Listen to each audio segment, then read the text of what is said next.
from space to the U.S. Senate, to Geraldo Rivera. He was 25 years in the U.S. Senate, almost 24. He had already, look at it this way, he had already auditioned heaven. He had already been up there, and then, but what a wonderful, wonderful hero. I interviewed him a couple of times over the years. Once I interviewed him about the Challenger disaster and whether or not they should have had ejection seats, and he gave me a really heartfelt answer, you know, about that. You just think, why didn't they have a way out? And he said about weight, the weight of the aircraft, and, you know, there were other considerations. Interviewed him also about how we were doing nuclear conferences, and including countries like Iraq, at the time still ruled by Saddam Hussein, in our civilian, atomic energy conferences and symposiums, and they were getting, our secrets from these civilian kinds of get-togethers. But he, a wonderful, measured, my in-laws are all from Ohio. Sure. He's a legend there, an icon there, a great American, and sorely missed. And, from my point of view, at my age, what I remember most is when he jumped out of the airplane and went into space in his late 70s. That's right. 77 years old, I mean, imagine. The oldest person to go into space. Yeah. And also a combat veteran, Marine of 150 combat missions. Almost 150 missions in World War II in Korea. Absolutely. Speaking of the military, Donald Trump hiring three generals to be on his cabinet. What do you think about that? So far, well, I've been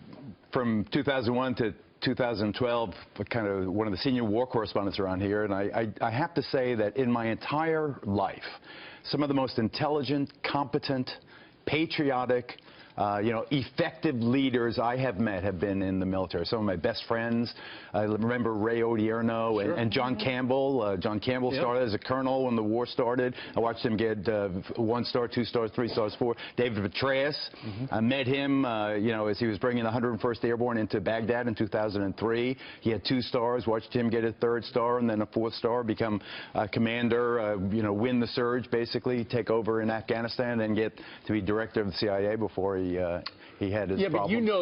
But there are those on the left who go, he's packing his cabinet with these military guys, setting himself up for a coup. That's ridiculous. Of course it is. Or if not a coup, then an overwhelming emphasis on war or combat or engagement. Right. But it's also, though, about management. Yeah. It's also about competence, isn't it? I mean, why should that exclude someone?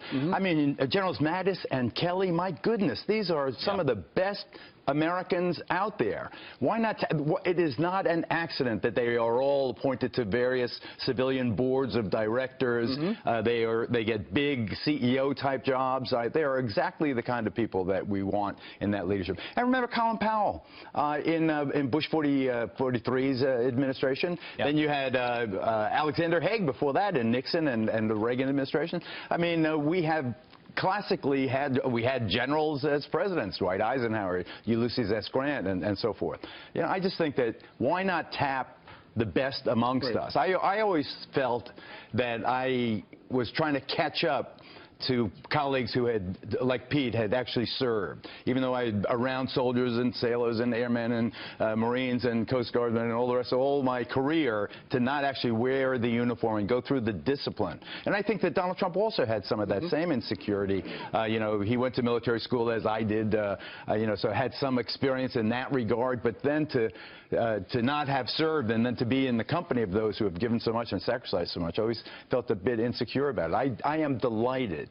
Even President Obama had Eric Shinseki, remember the general who was a skeptic on whether or not he had a bunch of generals Saddam before he fired him. Yeah, well, he had Dennis Blair, the admiral.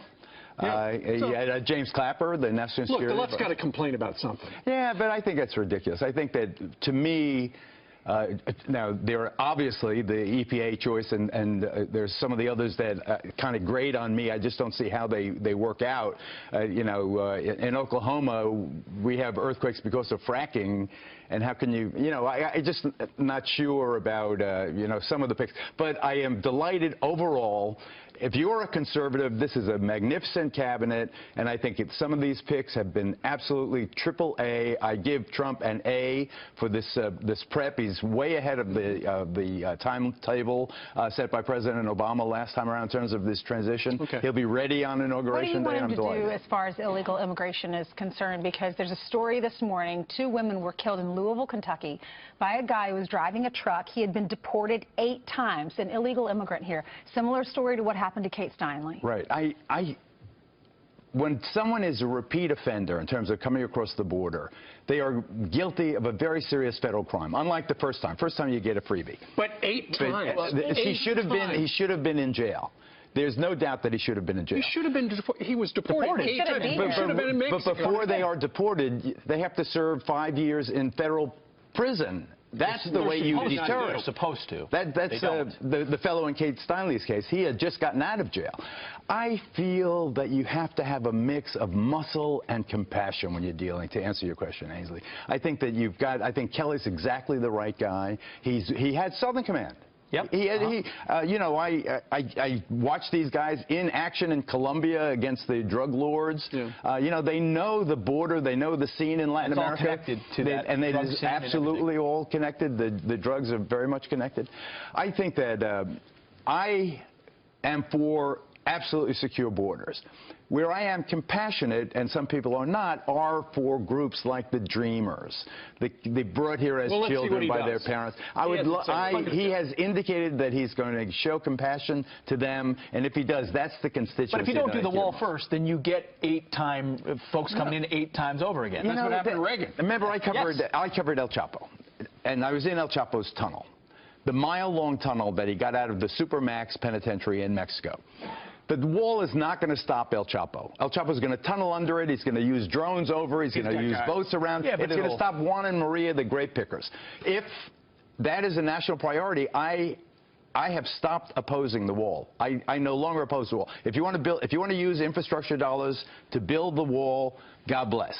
Go ahead and do it. I have no serious objection to it. I'm just saying, you know, a 100-foot wall for $1 trillion and a 101-foot ladder for $25, I think that it's a waste of money. You put Donald Trump and 3 generals in El Chapo's way, and I think he might be stopped. Well, I would love to. I mean, that's the people you want to stop. All right, Geraldo, have a great weekend. Well, thank you very much. Thank you very much, sir. And Ainsley, #1 best-selling author. I know, we all sit here humbled by our best-selling author right here in the middle. Y'all are so sweet. Indeed.